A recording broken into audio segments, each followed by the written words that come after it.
Okay, it's gonna be the fourth video on this tractor, but we're gonna go into the backstory. Fourth video on this tractor for the day, but anyway, backstory on this tractor. A little going through some information about it and whatnot. So I'll go over this. So it is a late 1975 International 966 Farmall. See, International. Let's hang on a minute. Let's see, it's got a 6.8 liter, 6-cylinder, naturally aspirated, fuel injected diesel engine in it.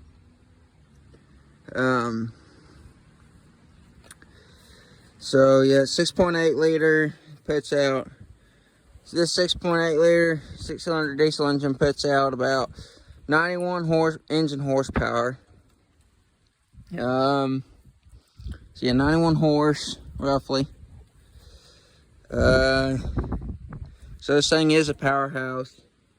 Not the most powerful tractor. Before back then, this thing was top of the line. It's got dual rear remotes, 540 and 1000 PTO. 3-point hitch, needs to be rebuilt. Needs a new drawbar. This thing's got, let's see, what was it? 7,000 out, about a little over, it's got way over 7,000 hours on it from the tachometer, what the tachometer said. So yes, this thing is pretty wore out. But it's going to get fully restored. See, I got some missing parts in the dash because I took it apart one day and left it apart, and then I threw it back together, not kind of forgetting which part goes where and all this and that. So transmission. This thing's got a I don't remember the transmission in it, but it's got a TA transmission, a torque amplifier here that needs to be rebuilt and all this and that. Got your clutch, shove your clutch in. So you got 2 ranges, so you got low, neutral, high, over. You go from high, over, you go down, over, down into reverse. And I'll put that neutral on, then you have 1, 2, 3, and 4 gears. So 2 ranges, 4 gears in a reverse. And of course you got your clutch.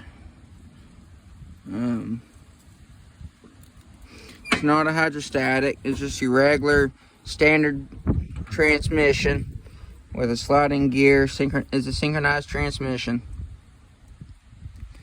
I think.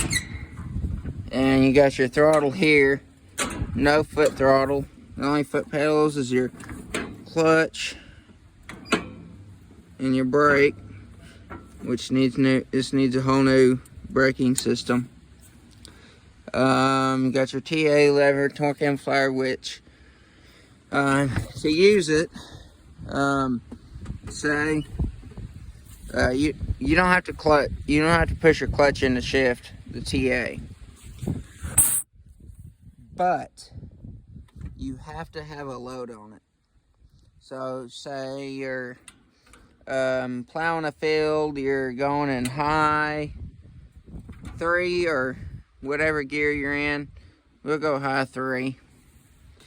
Alright, so you let off your clutch, you pull into your field, where you're going to cultivate. Yeah, thanks a lot. Anyway, you pull into your field, you drop your implement down, your plow or planter, whatever you're pulling, and then you're plowing along, planting along, whatever you're doing, come to a hard spot. You're bogging it down, so being direct. So you're bogging it down, slowing down, and it's getting hard on your tractor. So you don't have to push the clutch in, just pull it straight back, and then you're in TA.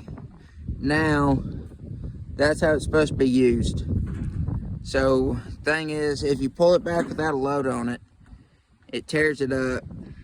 A lot of these tractors, you have TAs that are bad or not working or anything.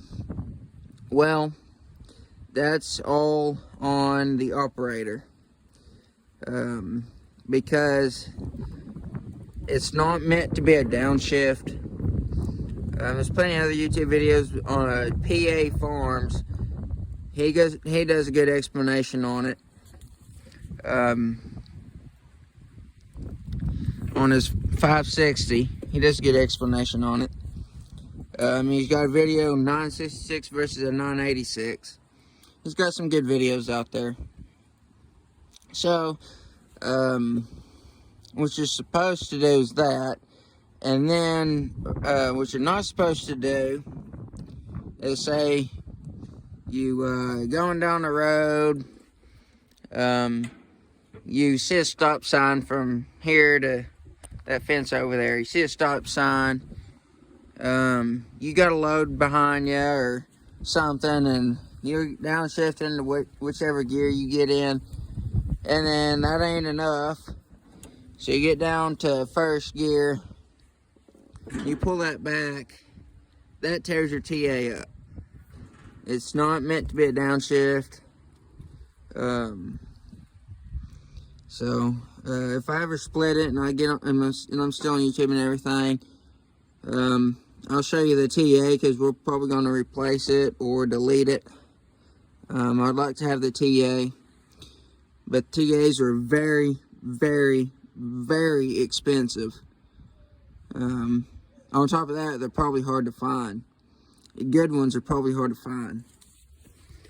So, there's that. You got your PTO engagement here, which I have it come along rigged up for the 3-point. Well, it's not running, I just played with it. Very, unprofessional, redneck professional, and, smart guy, unprofessional, or I don't know how to say, but not very smart, but it works. So anyway, yeah, there's that. It's got a clutch booster on it, got a little toolbox there. Plans for this, I'm planning to fully restore it. I want to rebuild the engine, or I'm going to put a 5.9 Cummins in it. I want to rebuild the transmission, possibly, if I have to. We'll see when it comes time, which will be several double-digit years. Be a long time, but tires are decent. They got some dry rot on them. You see that, and cracks and everything. It's a little dry rotted, but this one's in better condition, a lot better condition, so they're usable. Got some wheel weights here, some front weights up here. Got a weight bracket. I'm gonna have to put new brakes on it. Well, new brake master cylinder and brake things like that. Have to put a whole new front end on it.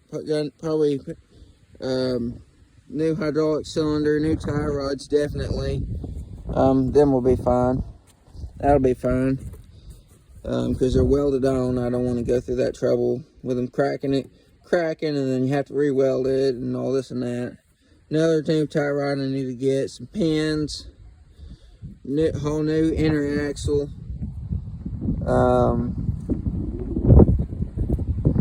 I need to rebuild the whole entire engine, headwater and head. I need to put a new head on it, new valves, new camshaft. I put a billet camshaft in it, billet pistons, rods, rings. if I ever have this engine off, I'm gonna probably put a billet crankshaft in it, put an upgrade clutch in it, make it a pulling tractor. That's probably what I'll do with it. Put a turbo on it. Put several things on it, but I'm gonna go to part 2 of this rundown. So